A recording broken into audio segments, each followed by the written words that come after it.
Hi, my name is Michael Dominguez, and I'm the president and CEO of Associated Luxury Hotels. And welcome to this version of Connecting the Dots, where we're going to take a little bit of a deeper dive into what we see going around in the economy, the world, and life in general.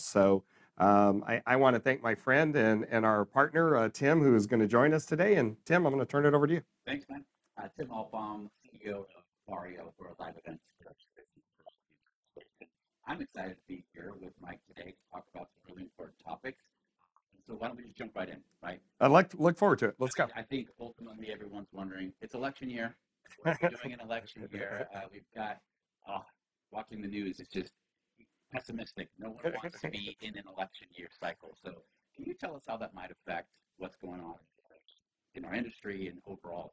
How is the election year affecting topically what you want to discuss? Yeah, it's a great starting point. There's no running away from it. I think there's two things I would start with. First and foremost, we are so U.S. centric. I think something we forget is 60% of the world GDP will have an election this year. 40 countries will have an election this year. I'm actually more concerned about what that means to relationships and trade. And, there's enough friction around the world. What does that mean with new alliances? We don't know. So that is probably more on my radar than even the U.S. election. But bringing it back home, can't go anywhere without everyone saying it's an election year. Well, interesting thing is if you look at RevPAR in our industry, which is our measurement of the hotel industry and our health, and in simplest terms, RevPAR is rooms revenue. If you look at RevPAR, and I went back to 2004, in every single election year, 2004, 2008, 2012, 2016, we grew RevPAR from the year before. Yet I consistently hear that, it's an election year, it's going to be a bad year for us. The data doesn't support that. Now, the only year it did decline was 2008.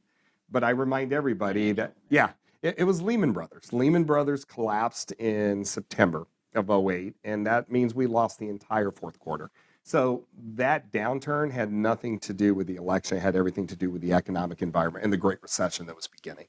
So it makes me more optimistic about our industry to say, I think these are narratives. I think they're, tells that we start to believe in that the election is really going to have an impact. And, we were talking earlier where today's world with mail-in ballots and absentee ballots. The date of the election maybe isn't important. Yeah, and it used to be. It used to be, I can't touch this date. It's not quite the environment that we see today. Now, there's some great Gallup research that will tell you that, Americans being surveyed about politics at all, that their number one feeling is anger, and their number two feeling is depression. And I'm always telling people, well, get ready to be angry and depressed because we're in an election year. I really do think it's a sad testament to where we are in the political cycle, because we know it's an election year and we know the only thing we're going to be hearing is how bad we are. I'm more optimistic than that. We always have our problems. We will always have our challenges. But I'm very optimistic that, we live in a free society. But I think it's one of these opportunities for us to hopefully come together and really start to get some serious work done.